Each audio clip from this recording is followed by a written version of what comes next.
Welcome back to our channel. இந்த வீடியோவில் பார்த்தீங்கன்னா நம்ம வந்து சம்பா ரவை அடை இந்த ரெசிபி தான் பார்க்க போகிறோம். வாங்க பார்க்கலாம். ஃபஸ்ட்டு தேவையான அளவு கோதுமை எடுத்துக்கோங்க. நான் வந்து 2 கப் அளவு கோதுமை எடுத்துக்கிறேன்.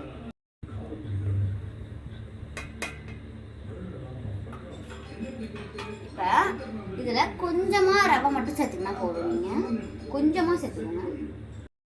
நீங்கள் வந்து பார்த்தீங்கன்னா அரிசி மாவாகவும் சேர்த்துக்கலாம், இல்லை இதுவும் சேர்த்துக்கலாம். இது வந்து நான் கொஞ்சம் எடுத்துருக்கேன் அரிசி. இப்போ போட்டுக்கலாம். இப்போ வந்து இதில் கொஞ்சம் கடலை பருப்பு சேர்த்துக்கலாம். இப்போ நம்ம இதெல்லாம் சேர்த்துட்டு தண்ணியை மூடி தண்ணி போட்டு கொஞ்சம் நேரம் ஊற வைக்கணும்.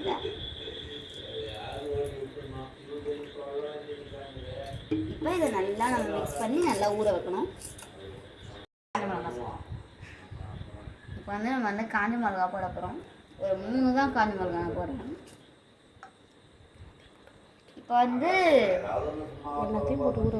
எல்லாத்தையும் போட்டு இப்போ வந்து நல்லா தண்ணி ஊற்றி நம்ம வந்து ஊற வைக்க போகிறோம்.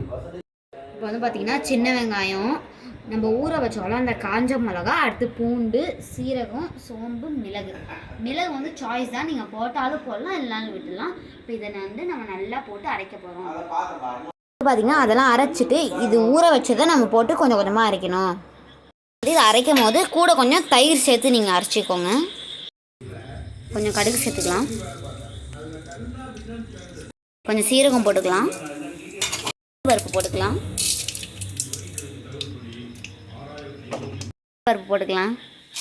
இப்போ வந்து கருவேப்பிலை போட்டுக்கலாம். அடுத்து 2 பெரிய வெங்காயம், துருவன இஞ்சி. இது வந்து நீங்கள் அரைக்கும் போதே கூட போட்டுக்கலாம். நாங்கள் வந்து துருவி எடுத்துட்டோம். துருவன கேரட் எடுத்துக்கலாம். வந்து கொஞ்சம் துருவன தேங்காய் எடுத்துக்கலாம்.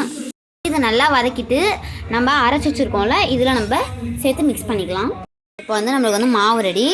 இது கூட வந்து பார்த்திங்கன்னா நம்ம வந்து வெறுமனையாகவும் சாப்பிட்லாம், தேங்காய் சட்னி தொட்டு சாப்பிட்லாம், கார சட்னி தொட்டு சாப்பிட்லாம், புதினா சட்னி கூட தொட்டு சாப்பிட்லாம், சர்க்கரை கூட சாப்பிட்லாம். நாங்கள் வந்து பார்த்திங்கன்னா தேங்காய் சட்னி தான் அரைக்க போகிறோம். நம்ம அடை ஊற்ற ஆரம்பித்தாச்சு. தட்டு போட்டு மூடி வச்சுக்கலாம். நம்மளோட அடையை வந்து நம்ம செஃப் அம்மா திரி போட போகிறாங்க. சட்னி வந்து ரெடி ஆகிடுச்சு. ஒரு புட்டி எனக்கு பிடிச்சிட வேண்டியது தான். ரெடி. இப்போ நம்ம வந்து சாப்பிட்டு எப்படி இருக்குன்னு நான் சொல்கிறேன். இது வந்து பார்த்திங்கன்னா வீட்டில் வந்து சொல்லுவாங்க, பால் வந்து கண்ணுக்குட்டி தானே. அது மாதிரி எப்பயுமே டின்னரோ டிஃபனோ லஞ்சோ சாப்பிட்றது நான் தான். ஏன்னா நான் தான் வீட்டோட கட்டுக்குட்டி. வந்து பார்த்திங்கன்னா சாப்பிட்டு டேஸ்ட் சொல்கிறேன். சூடாக இருக்குது. அப்படியே தேங்காய் சட்னி டிப் பண்ணி இது வந்து நீங்களும் உங்கள் வீட்டில் ட்ரை பண்ணி பாருங்கள். லைக் பண்ணுங்கள், ஷேர் பண்ணுங்கள், சப்ஸ்கிரைப் பண்ணுங்கள், மறக்காமல் கமெண்ட் பண்ணுங்கள். Bye guys.